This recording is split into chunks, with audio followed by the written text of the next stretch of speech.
Hello, hello. How we doing today? Good afternoon. Good evening.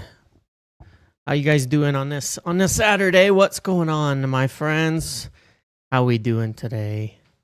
How are we? Good? I hope. Decent, maybe. Hopefully everybody is doing well. What do you think of the games so far this weekend? I'm interested. It's interesting. Naveen, good to see you. Luciano, Connor, how we doing, my friends? What's going on here? Yeah, I'm finding it interesting looking at the games this weekend, looking at, where I feel United are at and all of that. And I think that we need some performances. We need some performances going here. We need to start racking up some wins. Because I'm watching all of these games today, and these teams aren't good. Like, none of these teams are good. But especially, I will say this. Here's how I feel about it. The rest look terrible. Like, weak. They don't have match winners. They don't have big players. A lot of them have been ripped apart from some of their best performers and things like that. Some of the bigger clubs like Arsenal, some of these clubs obviously have still the players to carry them through games and win matches. So, before the season, my thought was, I think the league is going to be kind of weak, but especially last year I said, look, I don't think there's much between 6th and 17th. I think it's that gap, like when we finished 15th, 16th or whatever, it was like, I don't really think it's like, oh, we finished 15th, we're miles off of top 6. I don't think that's the case. I don't think it is, because between 5th, 17th, 20th, 6th, maybe there's like nothing. There's not many good teams. And it provides an opportunity this year. And that's how I felt coming into it. There was not going to be a really competitive league. The top 4 or 5 might be a bloodbath. That might be where all of the churning and movement and all of that is. The rest are, I think the top 4 or 5 are going to pull away from the pack pretty quickly, to be quite honest, because I just don't see it. I think that the 4, 5, the 4th, 5th are going to pull away far, far away from the rest. And the problem is that we need to be among that. I'm good, Martin. Good to see you guys. And that's important to me.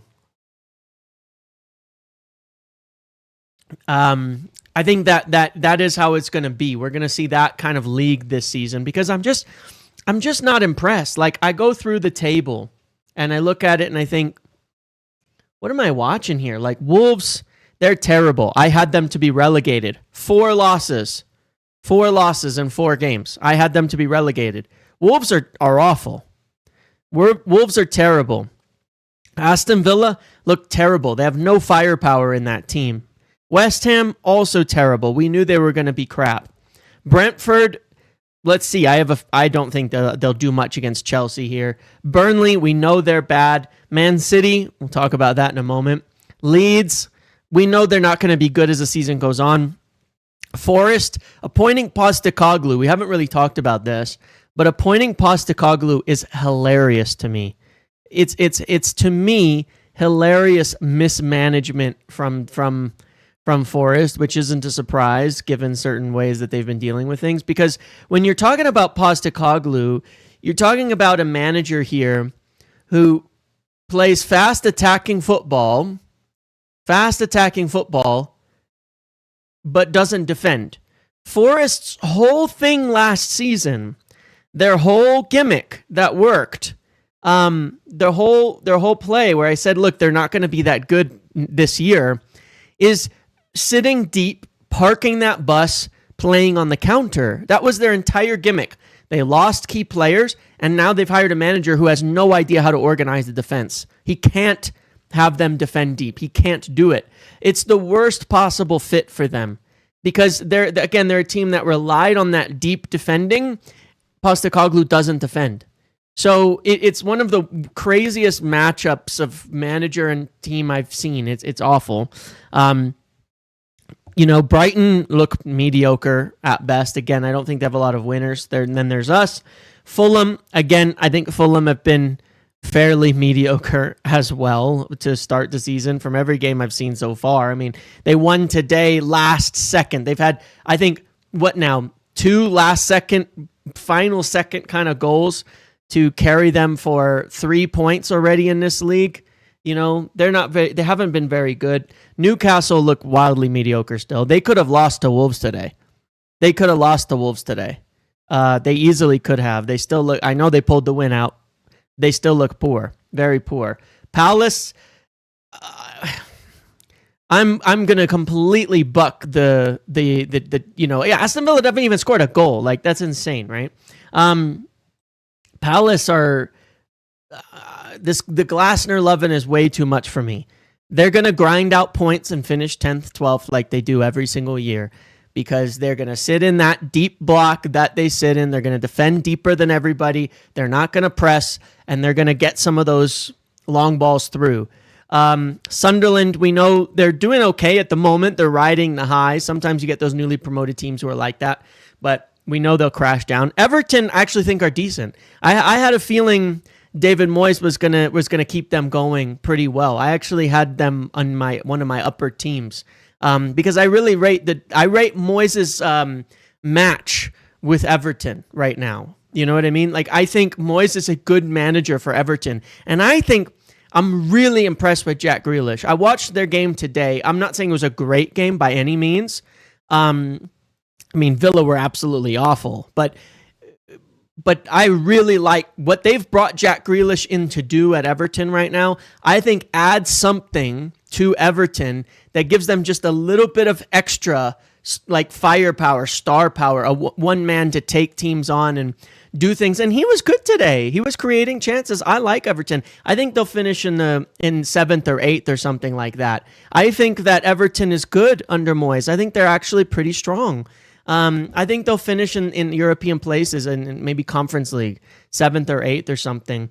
Bournemouth, you have to be just very, very obviously impressed with Iraola. Does a great job as always. You know what I mean? I don't think they'll keep up the kind of form they're in now, but I expect Bournemouth and Everton to be the decent.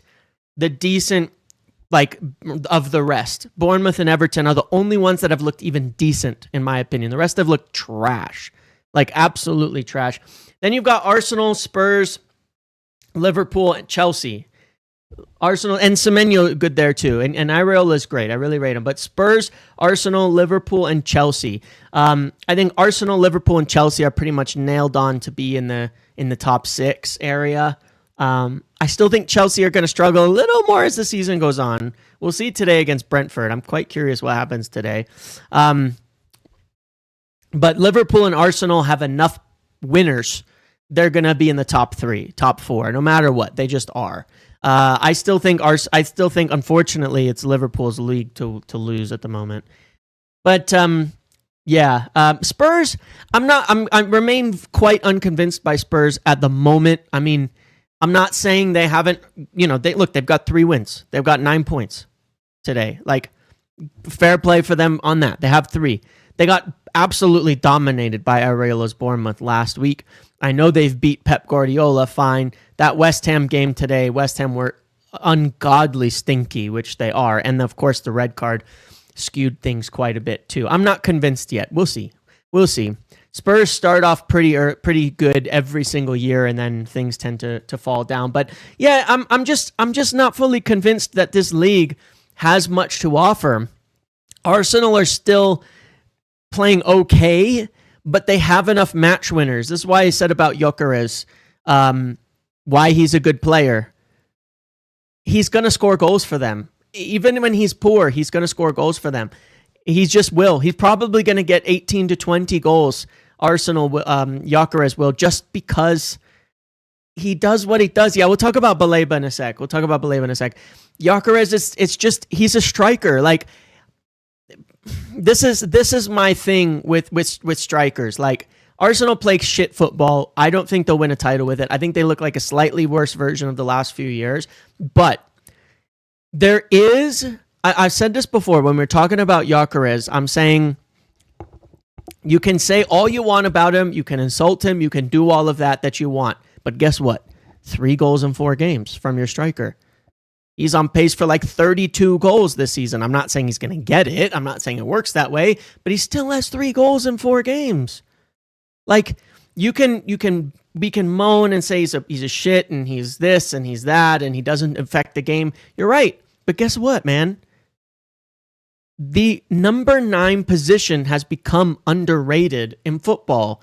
Guys who have a good shot and good movement will always be valuable and will score goals. Gyökeres has good movement, he has a good eye for the net, and he has a good strike on him. Sometimes that's all you need. That's all it takes. People, this is where I get so irritated about, this is one of my soapboxes about this constant homogenization of footballers and football. Why does everyone have to be an everything player? Why, and I think we lose in very often in building teams by needing everyone to be everything. You can have specialists. It happens in the midfield. It happens in the striker position, especially. And I looked at people and they're like, oh, well, Delap's going to be better because he's got all of these other features to his game. And I'm like, well, okay, but you don't score 50 goals by accident. You don't. There's something that goes into it otherwise, and it's an instinct, it's mental. You have to be in the right place, you have to be there at the right time, you have to find the right spots, you have to be aware of what's going on in the game, you have to be able to read the game properly, you have to be able to predict where the ball is moving, you have to be able to understand your teammates. There's a lot that goes into scoring goals that is mental, being in the right place at the right time, right? Højlund had a good shot and the worst awareness I have ever seen from a striker.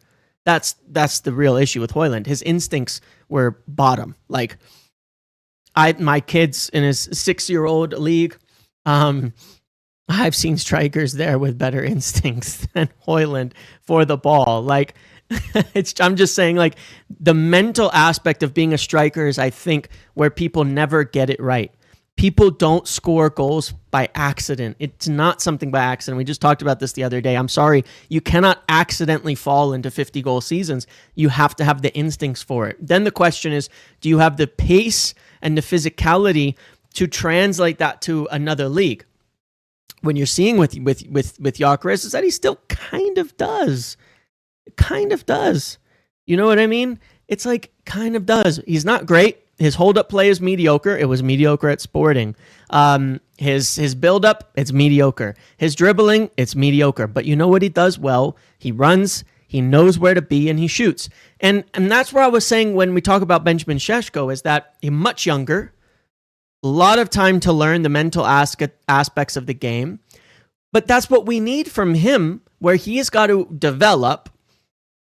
And where I was like, where I'm saying I know it's going to take time for a player like that to learn is that the thing that gets underrated, you can watch all the skills and all the things that you want. There's an aspect that has to be learned of prediction. Where's the ball going to be? And getting to it at the right time. That's what some players have, and some players, they have to learn it more. And for a striker, that's one of the most important traits that is there around. So, it's like that's what's going to keep Arsenal doing well. I don't think Gyökeres would be good for. Yeah, look, I think at the state we're in as a team right now, we're probably not totally ready for like a passenger type of poacher like Gyökeres can be. But he runs and he shoots. We probably are needing a little bit more than that at the moment, for sure. Teams that are more established in their build-up and everything, they can get away with having like Haaland at City. You know what I mean? They can get away with it. They can get away with having Haaland be a bit of a passenger at times. Even though I will say, I actually think Haaland is almost still a bit too much of a passenger, but I think that's actually problems in the rest of the team. But they could get away with it because they can build up through the rest of the team, and they just want someone with elite instincts, poaching, and ball striking and physicality.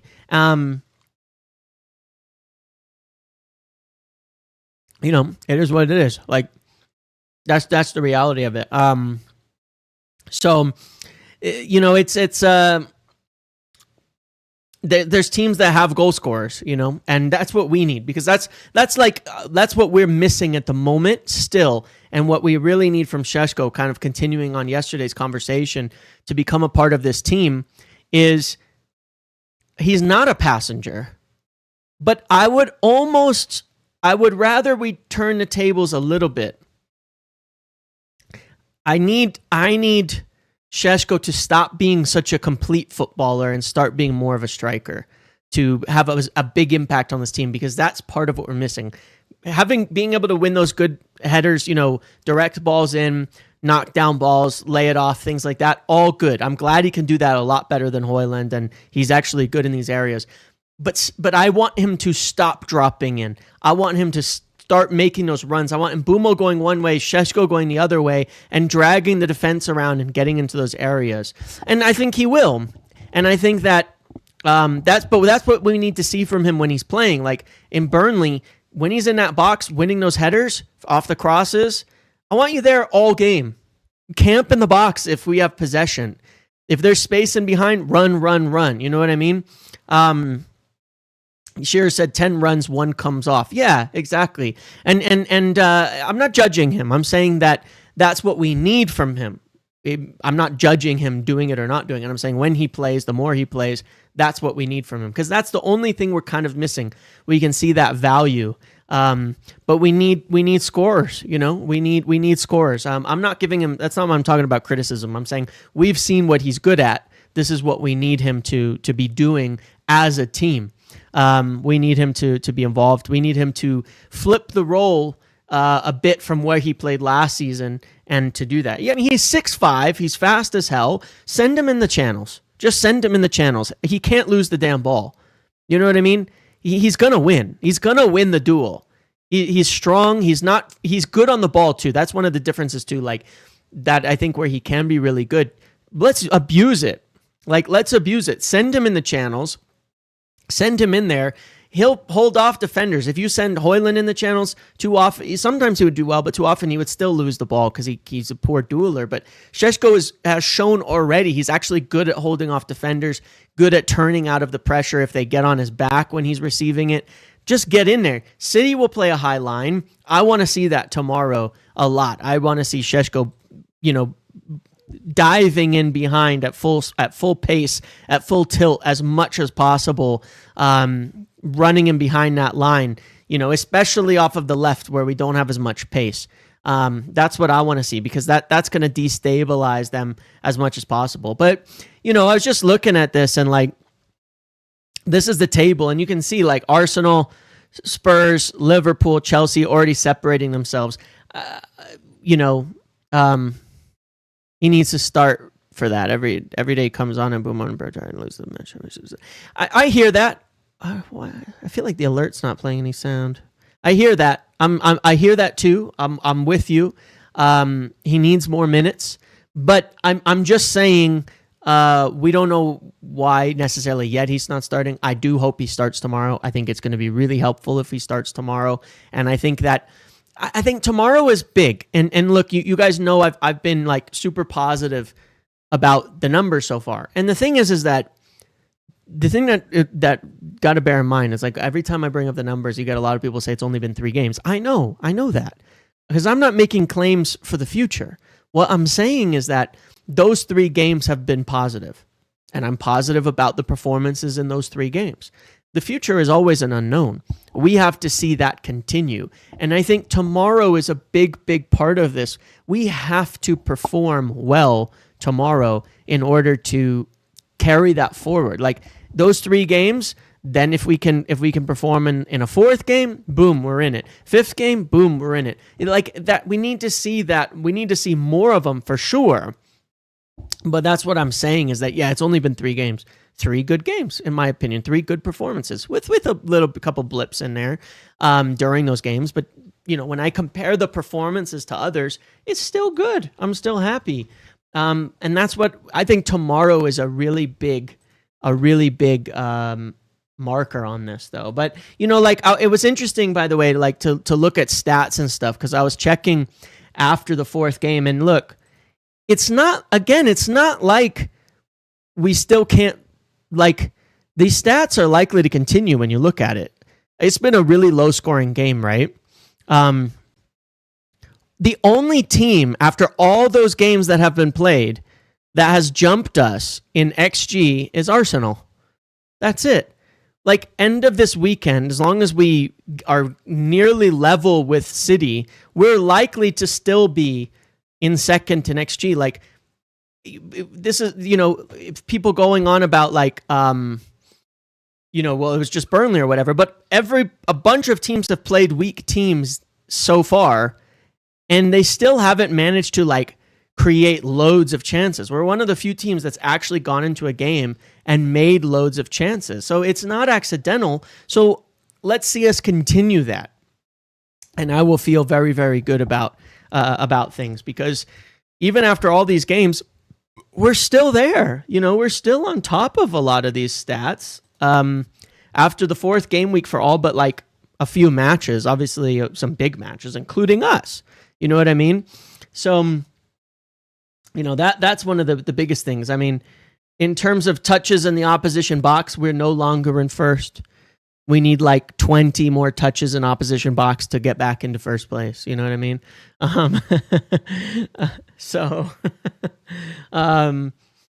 Yeah, but we're still up there. We do need to make some more big chances and things like that as well. But yeah, it's cool. But yeah, I mean, looking at the table, again, I honestly think that by the next international break, with the way that the league is going right now, by the next international break, I think this top 5-6 is going to have separated itself pretty easily, because I really don't rate a lot of these teams. Like, sure, Arsenal are playing City next, and there's some points that are going to drop in there, but like Liverpool are going to beat Burnley. Spurs will probably beat Brighton. Let's talk about Baleba for a second. He's looked poor. Now, he's young. He's got to develop. He's got to, this is one of the reasons why, essentially you have to have a cap on your price. Because, like, what if you go up and pay 120 and then he has a bad season? All that pressure is on him, all of that. You know what I mean? So it's okay. It's okay. Let's give him time too, obviously. Højlund just missed for 3 yards out. Listen, where they play, how they play, if they play. Okay? It is what it is.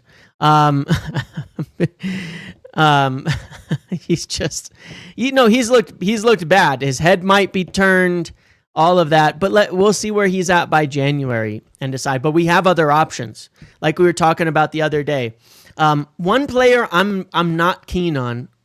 One player I really do have, and I am keen on him. I don't know how to say it.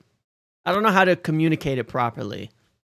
I have concerns about Adam Wharton the more I think about it. And he's a player I've rated for a long, long time. A long, long time. But I have concerns about his scaling to a big team. I think he's good where he should be. I think he's fine at Palace. And the more I watch Palace, and the more I watch Glasner, and the more I watch them, I go, I'm a little unconvinced about this whole discussion, because they play such deep block football. Like, he's got crazy talents, but when you compare him, like, let's compare him to a more similar player like Michael Carrick. Okay. Carrick was not the fastest player, but he was much more energetic than Adam Wharton. He covered ground a lot better, did a lot more off the ball than Adam Wharton. I'm not sure you can get away with a player like that. I'm not sure. And if you do, who are you partnering with? If you partner him with players like Baleba, you probably can cover up some of those problems, a bit more. If you are partnering him with someone who's got insane engine and ground coverage like Baleba, but like the injuries, it's just something. Yeah, exactly. You had a lot of ground coverage. Exactly, RSV. You had tons of people running around with him, supporting him, helping him, and he still had a better engine. So I feel it's not enough, especially in our two-man midfield. Now, you could say, well, if we go to a different manager, I mean, that's fine. Then there's different ways that can work. There's different things that we can do at that point in time. But let's see. That's what I would want to see from Wharton to be convinced he should be the right guy. Like he covers ground worse than Yeoman, and I think Yeoman is a bit slow, but his defensive instincts and ground coverage are a lot better. But I think we need more mobility right now. Like we're eating some negatives with Casemiro every week, just with the lack of mobility, and that is to me a bit of a concern. So let's see how Wharton and them do. I mean, I'm curious to see how it goes moving forward. I'm curious to see where we end up moving forward. But I still think we'll be back in for Baleba, and I still think he's a top player, and I still think that he's gonna thrive in the end. And I think we'll still be getting him and matching him up. And I think that once again, he'll be able to play with practically anybody. Like we looked at the other day, Baleba, statistically, he could be an 8, he could be the 6. He fits into a lot of those marks, but I really like him. And again, United really like him, but we're not going to pay 120 million either for Baleba. We're not going to pay 115 million. If he's available in January, we're going to try to do it in the 80 to 100 bracket. That's about it. And we're not going to go above that. If he struggles a bit to start the season and some of the things that we're seeing, it might be there. I think Baleba and Anderson being the two we should get. I really like the numbers I've been looking at on Baleba and Anderson. I really do. But we will, but let's see how Anderson develops over the course of the season. He certainly needs more time. And I definitely want to play with that tool as more games go on and all of that to look at it. But I think as I've said before, the plan was to go for Baleba in January to come back in the midfield. I think we will. But I think we're going to try to get him at 80, something like that. And it might be possible. I mean, when I look at it in general, I don't think just because Caicedo went for 115 that Baleba should be going for similar prices. I don't think that's necessarily true or fair. Baleba is good. I think that Caicedo was better by that time already. He's a bit taller. He's a bit more physical. There's other things that, Caicedo was a bit better at already, in my opinion. And he was also like, and it's not a guarantee, you know what I mean? It's not a guarantee. So I still think it's, I don't think anybody's going to pay 115 for him. But I do think we could go in the 80 bracket, and hopefully he's good enough for that. But yeah, I mean, again, looking back at the table, again, I think that, Arsenal, Tottenham, Liverpool, Chelsea are going to pull ahead. I think Newcastle are going to be floating around the middle. Our competition, here's how I see it. Our competition for top 5, top 6 is... What we can't do is get wrapped up in this shit down here. We can't get wrapped up with these guys. We cannot be looking at the same bracket as Brighton, Forest, Leeds. Like, we cannot be caught up in that competition. There are clear good teams. I think the competition for top 5 is going to be like the fifth place position is going to be mostly a competition. This 5th through 7th is going to be United, Spurs, maybe City, Everton and Bournemouth and Newcastle perhaps when it comes in there. So there's going to be like 5-6 teams in there, and they're going to be, fighting on all of that and trying to batter in that positions. But what I really don't want to see is us get caught up in this mess, because if you look at like the points, obviously look, it's early. One more game could happen. But if you look, there's a lot of teams in here in 4 who are already 5 points off. And you look at the games that are coming next, they're going to start, some of these are going to start pulling ahead. We can't be, if we win this game tomorrow, we're level on probably 6th at that point. Chelsea getting a result today. We don't need to be like on the title. But when we go into that Chelsea game, what I don't want is they're on 10, we're on 4, we lose, and we end up like 7, 8, 9 points off of the top 5 spots by week 5. Like that's rough, man. That's rough. That makes that Chelsea game like huge, massive. So we need to win. Hello, Jason. Good to see you, buddy.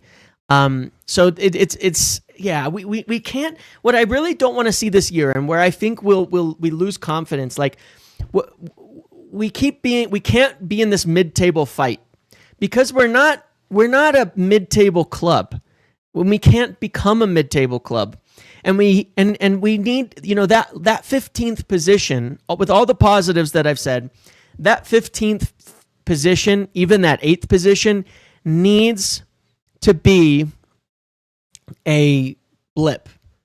It needs to be a blip. It needs to be like, it was just a nothing. It was a nonsense, because we were ripping the team apart and all of that.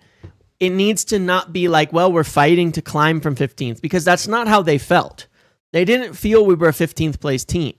And the whole plan and everything that's doing and all the thinking and all the thought within the club is not that United are a 15th place team. It's that United are a team that should be, that is better than that, but had to focus on Europe and making all these changes. And now we're, 1 game a week. Part of the unluckiness we're getting in this beginning of the season is that we have the toughest schedule in the Premier League. The first 5 games. We have the toughest schedule in the Premier League in these first five games. We sack Amorim, we should hire Iraola. Maybe. I'm not convinced, but 2 weeks ago people said we should hire Glasner, and you look at Glasner. I like Iraola. I think of the rest of the managers, Iraola is the best manager in the league, outside the top 5. He might be the 3rd best in the league, but sometimes there's still that question of scalability to the top.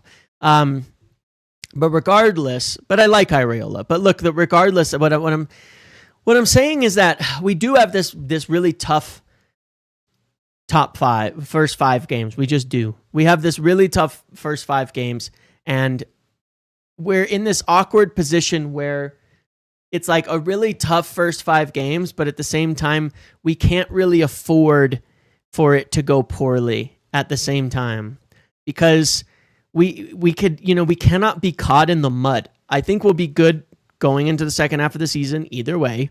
I think we'll be better in the second half of the season either way. But what we can't do, we just cannot be caught up in the mud again early on. And tomorrow has become, for me, a lot more important. Because if we beat City, if we do beat City, if we can get a result there, and it's the right time to do it, and if we can beat City, we're in the right position in the table. We're where we need to be with a tough start. Our performances will look good. There will be a confidence.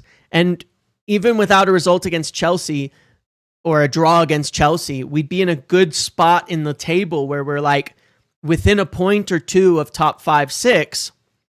And then next season, what do we do? Next week, we'll be playing easier teams. And then that is our opportunity to say, cool, we're winning these games. We're up in the table. We're climbing. Tomorrow is a marker. All the positivity, all of that, everything, it's a marker. You know what I mean? It's a marker. Hoyland scored, good for him. It's a marker. You know what I mean? Of like where we're going to be at. That's the most important thing that I want to see. I want to see us actually, like, all this stuff, I believe, all this positivity, I believe, all the all the good stuff, I believe, all the stats, I believe. I'm looking at it, and I'm seeing it with my eyes. We've played well the first 3 games. This is. I'm not saying it's a disaster if we lose, because I'm not going to do that, even though I'll probably feel like it's a disaster if we lose right after the fact, right? But it is a chance that can totally change. I think it's a game that, if we win, can change the course of the season, can spur the team on to say, okay, it's not a fluke that we've performed well. It's not a fluke that we've been doing well. It's not a fluke that we're getting somewhere. It's not a fluke that, we've had these good games. We can perform. We can win big games. We can carry some momentum, and we should. It's a matchup I really do think that favors us. It's one of the few. Højlund's always been a good striker. When? Trying to put that on Amram's crazy, considering he was even worse under Ten Hag the previous year. Chelsea, oof. I'm just slightly watching Chelsea in the background too. We need the progress. Like, you need progress and results to translate together. You know what I mean? You need them to at a point, and it's not like it's a must win, but it's a clear, like, it's an opportunity that we need. I just want to be out of this, like, I want to be out of this bracket. I wish if the season schedule was a little easier, it would be nice. But I really want United to be out of this bracket. I hate it. It's so stressful sitting here. Like, I know we're not going to win the league. I know we've got... Oh, Brentford almost scored. I know we're not going to win the league. I know we're still in a rebuild and we're still progressing. I've spoken all about it. But it's so hard to, like, every week be like, if we're clear in the top 6 again and we're fighting for those 4 through 6 positions, I think everybody's going to feel pretty good. I think everybody's going to be like, we're okay, we're decent, we're doing well, we're where we should be. We're in the right spot. We're getting where we need to be. Everything's going well, right? That's the truth of it. But as long as we're still stuck in, like, are we a mid-table team? Can we string some wins together? There's always going to be this stress and this feeling that we all have, like, is it about to get worse? Is it about to change? Are we going to be right here fighting in the mid-table or not? I'm just done with that. I would love to be like, cool, we need a win to get into top 4. We need, we lose. All right, next week we still have a chance. And we know where we need to progress, but we need to be where we're supposed to be, at least, which I think is in that 4th to 7th range. 4th to 7th range. That's where we need to be. And once we're there, we all know the things we need to improve. We all know the players we need to get, all of that.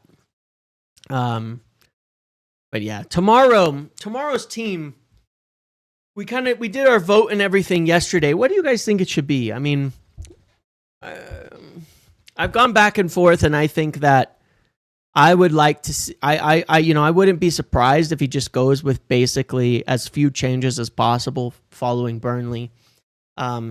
Basically the same back line, same goalkeeper, same midfield, bar Dorgu in for Dallo. So yeah, I kind of think he'll do that and just swap the injured players. Dorgu for Dallo, Sheshko for Cunha, Xerxes for Mount. And I'd be okay with that. The midfield, to me, Bruno Casemiro is light. But then again, like, we thought it was light.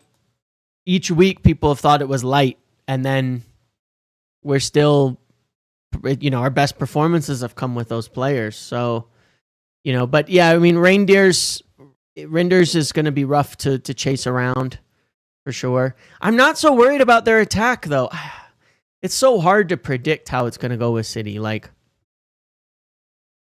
we're going to get chances. That's what I think. I think the way the game is going to go, we're going to get 2 or 3 big opportunities. We're going to get 2 or 3 big opportunities. We're going to get 2 or 3 big opportunities, and we have to take them. This is a game where I feel as though, and it's been like this in recent times playing against City. Practically every single time we play them, it comes down to if we take our opportunities, the big ones, we win.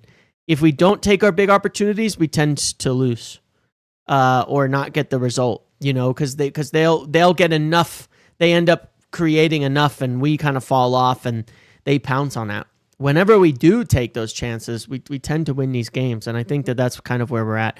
I don't think we have to defend necessarily and counter, because I think you can get a lot of through balls and long balls in behind without it being like defending deep on the counter. But yeah, is Gvardiol actually injured, or is that not true?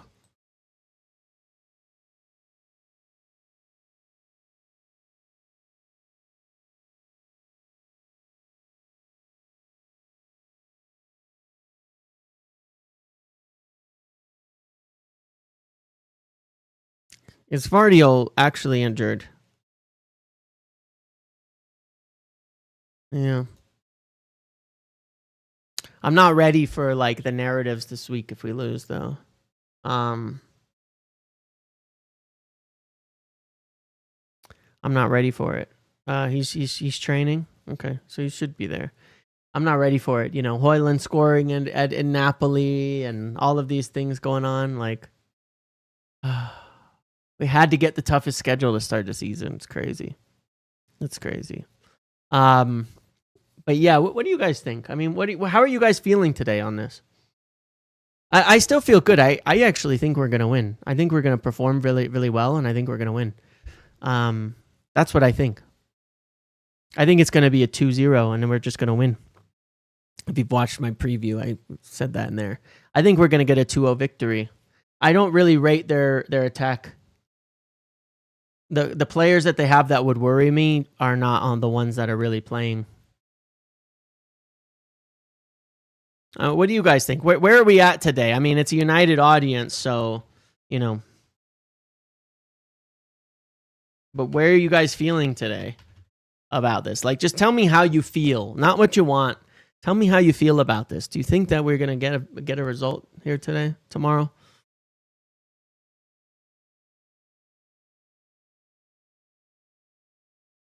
After the Grimsby game, I told we would win the next 3. Well, 1 down, 2 more to go.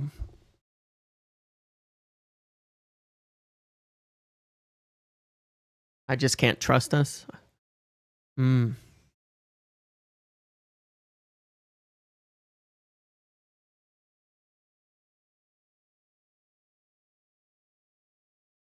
nervous, but I'm also like, I don't know, excited. Like, because I truly believe, like what I say, I believe it.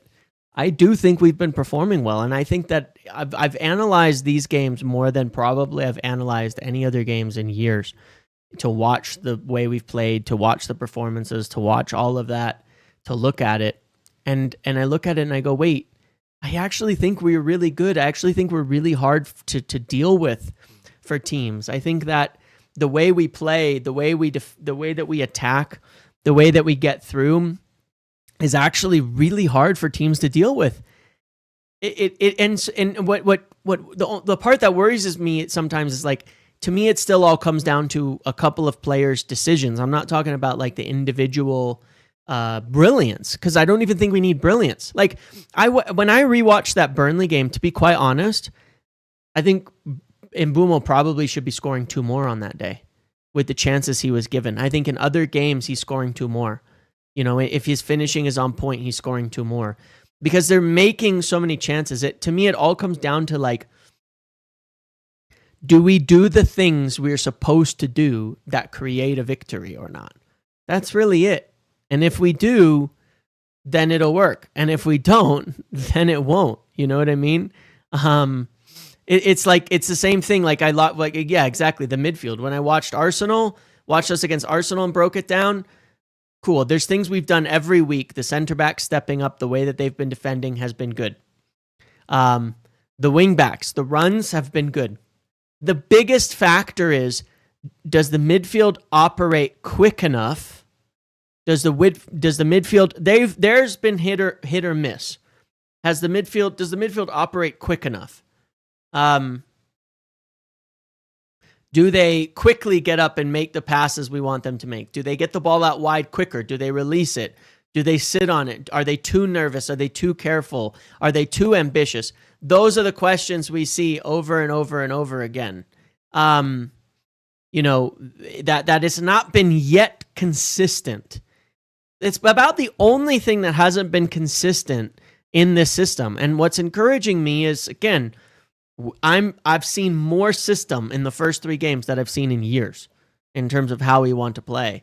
But that's the part that I just don't know. But I feel like they're getting it, and I feel like they're going to do it. And I feel like they're going to make it happen, and I think we're going to get those goals. I think we will. I'm not sure. I want to say I feel like the team selection matters, but I don't think it. I think it has more to do with the wing backs and the forwards now, because I think that the midfield is just whoever is picked, whether they perform is fine. But here's what I look at it, right? Like here's one, so before the final, I said there's a few mistakes that Amarim kept making, and to me, he made them. One thing we cannot see tomorrow, my opinion, is Mazraoui at wingback with Dorgu. We've got to go for it. We cannot let them off the hook. I'm not saying Mazraoui isn't good, because I actually really, really, really rate Mazraoui and his technical ability, and I understand the impetus to be like, let's get Mazraoui on the pitch. Because there's things he can do. He evades the press really well, but we need to be attacking. We need the danger that Ahmad provides on that side. We have to have it. If we don't have it, I think that we're going to invite too much pressure onto ourselves, and that's where City tend to break us, is when we let them. It's the same with Arsenal. Like, the games we've played against City and Arsenal, even when we've played well, where we've ended up conceding or losing or dropping off, usually what happens is we do things that start to invite pressure, and eventually they get through. Something lucky, a deflection, a cross, a header, things like that. You know what I mean? They'll do that. I don't want to see us invite that kind of pressure. I want to see. That's why that's a big thing. Ahmad and not Mazraoui there. If you're going to play Mazraoui and you're going to go with a back 3 and put Mazraoui on the left or the right center back, cool. I'm fine with that. Because he can be aggressive and drive the ball forward from center back. He does it really well. Shaw did it well in the last game, but Mazraoui does it a lot from center back. It's one of the reasons I really like him. But yeah, I think that's I think that's almost the only call I hope we make. You know what I mean? Is to get that. Did you hear what Carl Anka and Andy Whitman were speaking with the predictability of the 4-3? No, I didn't. That's the biggest thing. I don't want to see that, because I think that's where we end up losing it. And also, the Ahmad and Bumo combination was so good last game. And I don't think he'll make the mistake, because he tends to, when he gets a good result, he tends to stick with what got the good result. And that Ahmad and Bumo combination was exceptional against Burnley. And I don't think he'll want to change that in general. So I don't think he'll mess that up. The other thing is, I think getting a player like Xerxes on the pitch against... I really would like to see Xerxes and Sheshko in that front 3 with Mbumo. I've thought about it more. I've thought about it more often. I've given it as much thought as I possibly can. And today I feel Sheshko, Xerxes, and Mbumo is the front 3 we have to go with. Keep Bruno deep, even playing with Casemiro. I don't care, but I want to see Xerxes. We miss when Mount doesn't play. We miss a lot of what Mount brings to the table in those first 3 games. Like, the minutes he's off and out of the front 3, we miss a lot of what he brings to the table. And Xerxes offers a lot of that. He has his movement is hyper intelligent. He drops in really, really well. He picks the ball up in those spaces really, really well. He finds the gaps really, really well. And he carries the ball. He dribbles out of pressure. He's a handful to deal with, and he's good at releasing the ball out to those wide areas too. I've seen him do that a lot. So that's what I want. I want what Mount offers in the 10. I want that, and that's what Xerxes for me can bring to the table. But also, if you have Sheshko and Xerxes on the pitch, the other thing I think you're going to get fully is you have that out ball always up to them too, and will win a lot of second balls. That's what I really like. The height, they're both very good in the air. They both bring a lot to the table in that respect, winning direct balls, helping you knock down second balls, things like that. So if there are moments we do get under pressure where we can actually win the ball up high, where if they press us in the wide areas, we can chip the ball to the middle, that we will actually win those duels.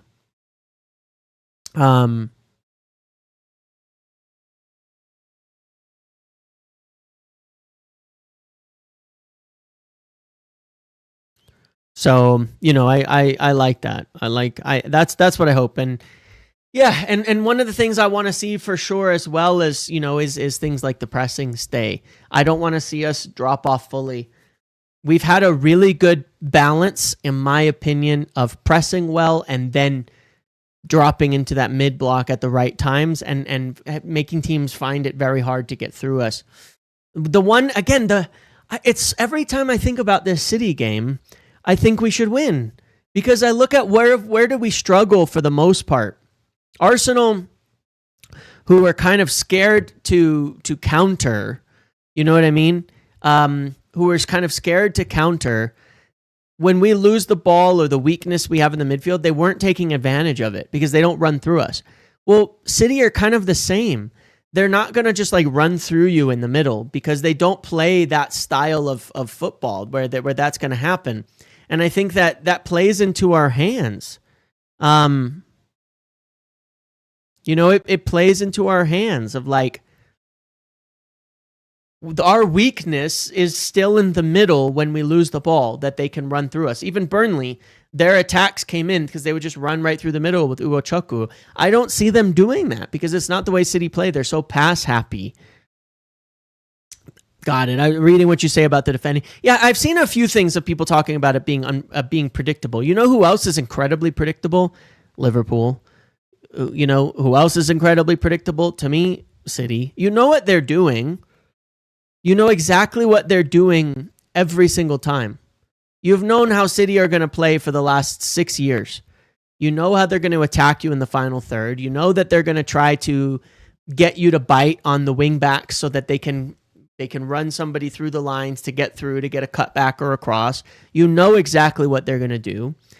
You know exactly what Mo Salah is going to do every time he has the ball. You know exactly how they're going to play, but it doesn't matter. You just have to be good enough at it. And I think that kind of as I've shown tactically, when I look at the way we've built up and the way that Amorim's system works, it is predictable. And you still can't necessarily do anything about it if it's executed well. The only thing you really can do is drop off. That's probably the best counter to Amorim football. And that's the best counter to every team. Every single team. The best counter to how they play, and there is one, every top team, is to just drop off and defend deep. You can do that against Liverpool, and you nullify a lot of their strengths by dropping off deep. You can do that against Arsenal, and you nullify them, because a lot of the game is how you can bait other teams to play you in the middle thirds to create open opportunities. If you can't defend that, you can just drop off and defend deep. That's what a lot of teams have done. Predictable, but 25 shots per game. Yeah. It's I think that's how some teams will do it. obviously when you play a lot of teams, they'll drop off deep. Like when we played, who was it? Forest last year. Like they didn't do anything special. They dropped off deep. They scored off a corner because Garnacho was scared to tackle Elanga. And they did nothing the whole game. Dropping deep. Fulham did the same thing last season as well when Lissandro broke through. And it's like, that's where we're at. Like, there is the only thing that has really nullified it is dropping deep. Look at the final against Spurs. How did Spurs win? They dropped off and they defended in their box with 11. I'm not saying that that's normal. That's how every team tries to get away with defending, and that's why you can't make mistakes and go down early. There's nothing really to do with it. Isn't it just press our wing back so high so it can look at a 5 at the back and build up? It can. I mean, there was so I've explained before that actually, yes, when teams go 3 at the back, here, I'll kind of share this again because I always find, this is one I find really funny. When teams go 3 at the back, we are actually worse when we play 3 at the back. It's actually one of the only somewhat natural counters, and it's one of the only natural counters that exists to this system. Here, I'll kind of explain why. So when you play another team that also plays 3 at the back, why is it hard? Because they go man-to-man everywhere, right? They go man-to-man across the entire pitch. And you look at it and you go, all right, well, shit, we've lost our advantage. And what tends to happen then is you push it up like this, you do this midfielder thing, right, with the center back, and you have the goalkeeper alone. It's pressing us man-to-man. But what I'm saying about why it's easier for 3 at the back teams is because they're naturally man-to-man in the wide areas. So they're not leaving someone open. When you're playing a 4 at the back team, they're usually doing this. They're usually playing like this. And so they're going to leave somebody open because they always keep, even when they press man-to-man, they tend to keep 2 players around the striker. When you're playing 3 at the back teams, they're often pressing you one-on-one like this. Same as we do, mind you. We tend to do the same thing. So the problem is that if they don't press the keeper, which is what some teams didn't, we just lose.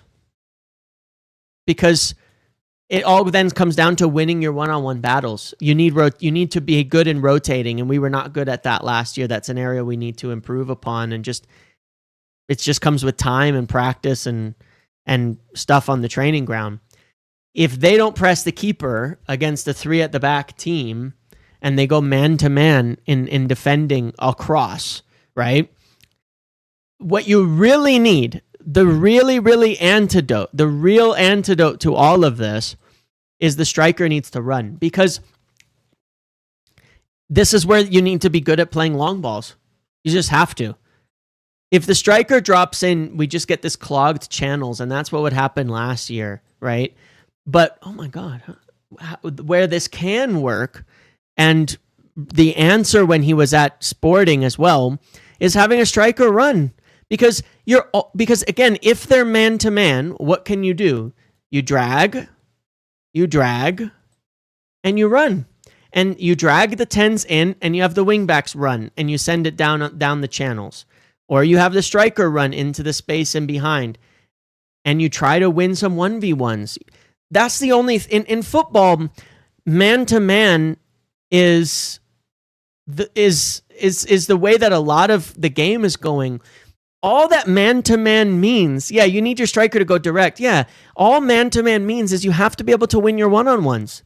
That's it.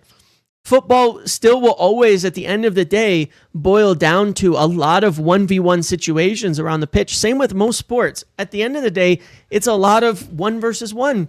If you lose your 1v1s, they're the better team. What makes United better than the opposition? 1v1s. Your player quality if it's higher, should mean you win your 1v1s. We weren't winning our 1v1s last year. Hoyland up front was not winning any of his duels. Garnacho up front, not winning any of his duels. If you can get it to Ahmad, if you can get it to Sheshko, if you can get it to Mbumo, if you can get it to Cunha, they should win their 1v1s. So when teams go man-to-man, you win the 1v1, and you're off to the races. That's generally how it works. There isn't any other counter. Like, people talk about systems and tactics just way too much. There isn't any other real natural counter to 1v1, to man-to-man pressing in football. Everybody's doing it now for a reason, because you can't system it. You just can't system it. People think you can. You cannot. You do not system. You do not system a man-to-man press.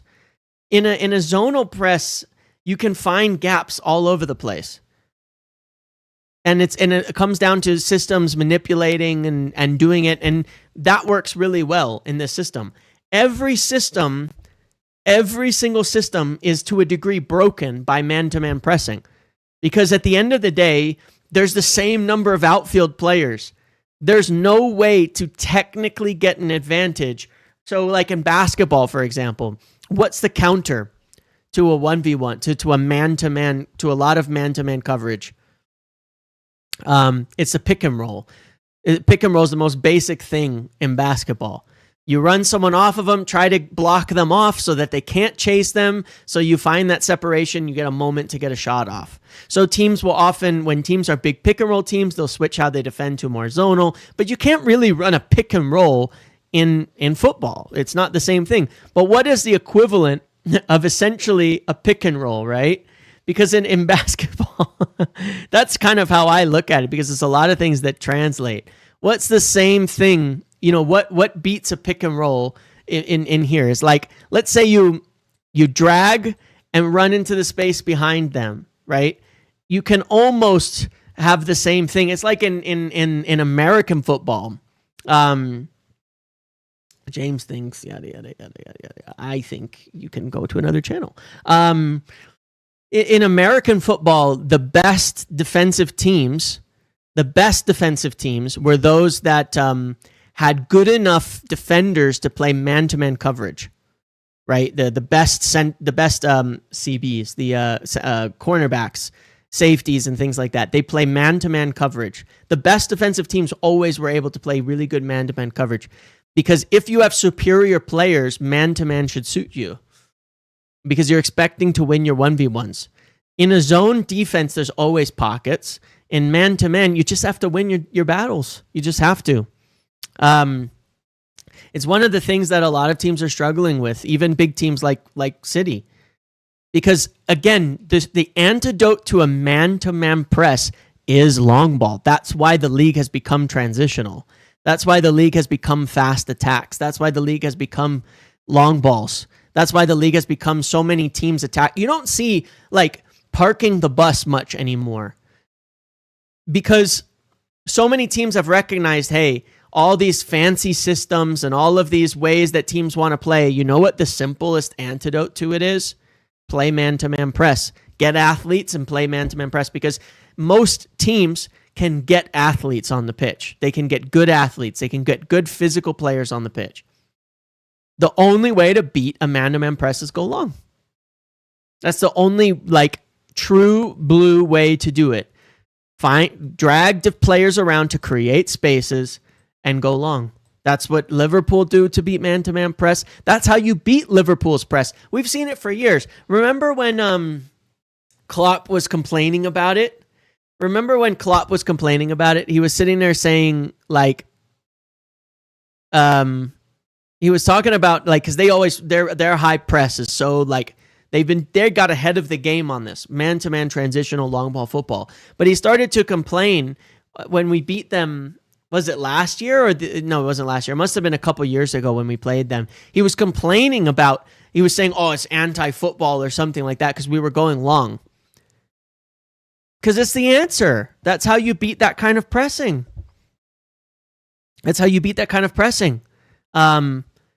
It nullifies most system advantages and makes it a personnel battle, and you can go long. But it was funny because he used to complain about that when they do the exact same thing. They do the exact same thing. They when they face man-to-man presses, they send it in behind. They do the exact same thing. You know what I mean? But everybody does. It's the solution. So if City go, that. But one of the reasons we do struggle with back three teams versus back four is because in that man-to-man press, they're already naturally in position. So there's less movement, and the less that players have to move in a back four, they often have to go very sideways laterally too often. In a back three, they're already in position very often. Neto, cross. Yeah. I'm a few seconds behind you guys. I'm watching it now. Oh, wow. One ball in behind. There you go. Look at it. That's it. One ball in behind. Boom. Nice goal. Nice goal, Shada. Nice goal. One long ball. And I've watched that this game 3, 4, 5 times already. One long ball beats Chelsea. I'm telling you, it's very apropos to our conversation here. Chelsea pressing, Chelsea trying to keep up. All Brentford have had to do is send the ball in behind, time and time again. Send that ball in. One long ball to beat the attack. Look at how Chelsea are pretty much man-to-man across the pitch there, trying to keep it up. Who is that who jumps? Their midfielder jumps, and then their center back gets beat one-on-one. That's it. That's all you have to do. It's simple football, man. Our next target from Brentford. I like Shada a lot. He's a good player. I like Shada a lot. He was good against us as well. They play good, playing very direct. He did not look up once. Yeah, he's just doing his thing. He knows where the goal is. But I love it, man. I got to tell you, my hot take on this is I absolutely love the way that the Premier League is going again. I love that it's gone back to like football. It's gone back to high pace, fast football. Like send the ball in, run, get some damn goals. You know what I mean? There was years where it was so fucking boring watching City 1,000 pass their way to victory every game. Oh, it's so boring. It's so boring. Deep blocks, forcing you to try to pass. A lot of mid-table teams have realized we don't have to sit in deep because the teams that refuse to play fast are struggling. They're struggling. Like, it's amazing because like it is amazing because like what was I thinking on this? Like teams sitting in against City is like the worst thing that you can do. That's the funny part. You don't actually want to sit in against City. You want to, because what they don't do well is attack in behind. They've never done that well. And so it's like, well, why do you give them the advantage of like give them space in behind? Force them to attack you differently than they attack you. And that's what teams are beating them with. They're playing them in the middle. They're actually playing at them. They're going at them, and they don't know how to deal with it because they're not a counter-attacking team, and they never have been. And they've never been a team under Pep that actually plays in behind as well. They haven't. So you can give them space in behind, and you won't lose. You know, that's the good part. That's how Ollie beat them so many times. Like, I just love it. I just love it. So I like the way that football is going. Yeah, Walker's recovery pace. They used to have like someone like a crazy athlete to go clean up. They don't anymore. They don't anymore. So that's it, man. That's all I've got to yap about today. We'll see what happens in this Brentford Chelsea game through the rest of it, but I'm happy it's competitive. But I think I really hope. I mean, obviously, I hope we win, man. But like, I do feel like we've for the first time in a long time, we've zagged at the right time. We've gone to a bit of long ball, a bit of pace, a bit of over the top, a bit of transition football at the right time. At the right time. Where it fits the league, where it fits how we want to play, where every game we can create chances.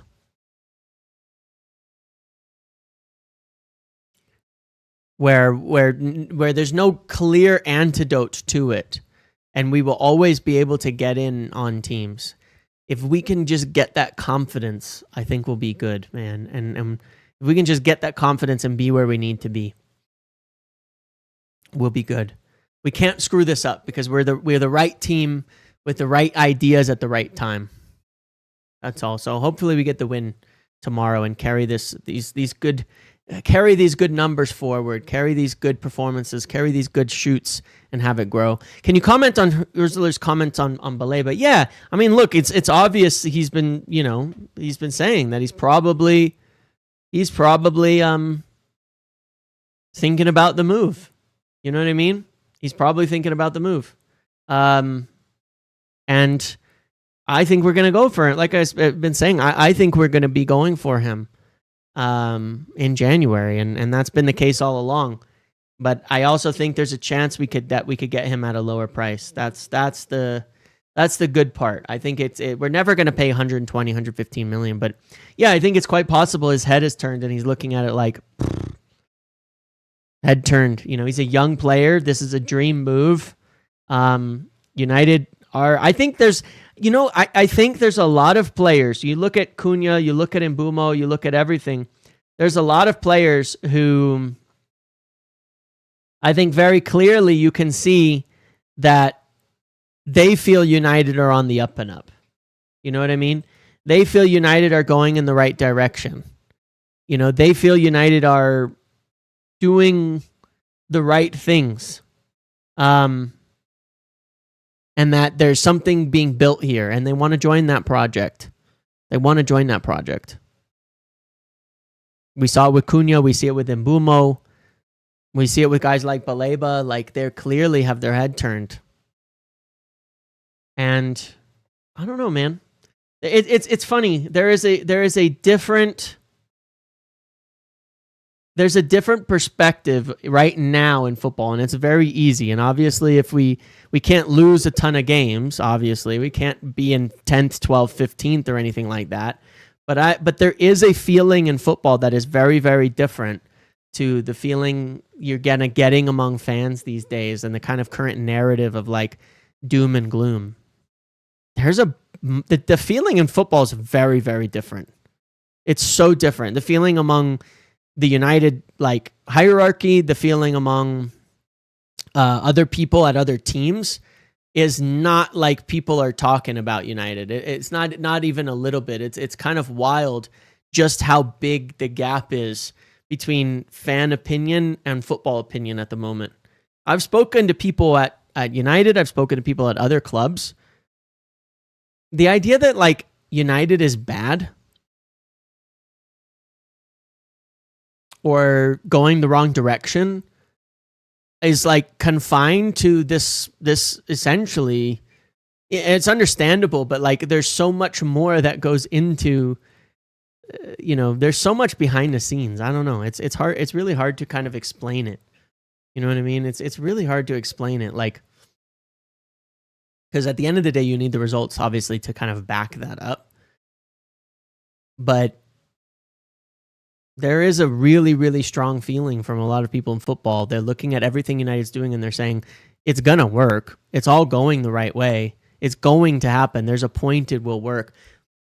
I think the biggest question at the end of the day is confidence, of like, they just need the confidence to kick on. They just need the confidence to kick on. That's pretty much how everybody feels about it, is that it's coming, and it is. So Scott Parker's post-match comment saying the narrative. Yeah, everybody has been saying that for quite a long time, and it's real. I mean, outside of what's his name, Marco, who hates Ruben, by the way, because of, if you look into what's happened at Sporting in the past. with everything is the reason why he made those comments. Outside of him, trying to play like he's a genius, it's a very different view. It's a very different view. It's a very, very different view. So we'll see. We just need to execute now. I'm looking forward to the game, and I'm looking forward to how it breaks down afterwards. But I just have this feeling we're going to win. I just have this feeling. I don't think I'm wrong about things. I mean, obviously, sometimes there are fine margins between a win and a loss, but I'm pretty confident we're going to perform very well. I think we're going to perform very, very well soon. And I think we'll perform very well tomorrow. And I think we're going to win. I have this feeling. I've got a good feeling. I've got a really, really good feeling. But that's it. That's all I've got for this Saturday. Thank you guys for watching. Make sure to check out the match preview if you haven't as of yet. Otherwise, enjoy your evening. I will be live about 15 minutes before lineups tomorrow, and then the watch along and all of that. How's my fantasy team doing? That's a really good question. I could take a look at that really fast. How is my fantasy team doing? It's not got a lot of points, but it's got a lot of players yet to play. I have a few City players, a few United players. I need a few changes. Semenyo did well for me again. Why does Grealish not get a... Oh, because he got a yellow card. Salah, Dorgu, Haaland, and Mbumo. Yeah, we'll see what happens tomorrow. It's not a big scoring week, I think, in general, because it's been very, very quiet. There's not been a ton of goals this week so far. I need some United players to perform, I think, to help me out. Definitely need. And speaking of fantasy, yeah, if you haven't joined the fantasy for the watch along tomorrow, do so before kickoff. Otherwise, I'll be back 15 minutes before lineups tomorrow, and then be there for the watch along against City. Big, big game. I hope to see many of you there. I can't wait for United to get back and playing regularly so we can see how we do. Okay? Thanks for hanging out today. I will see you all later. Make sure to catch me tomorrow and come hang out in the watch along as well. All right? See you later, everybody. Good night. Do do do do do do do do do do do do do.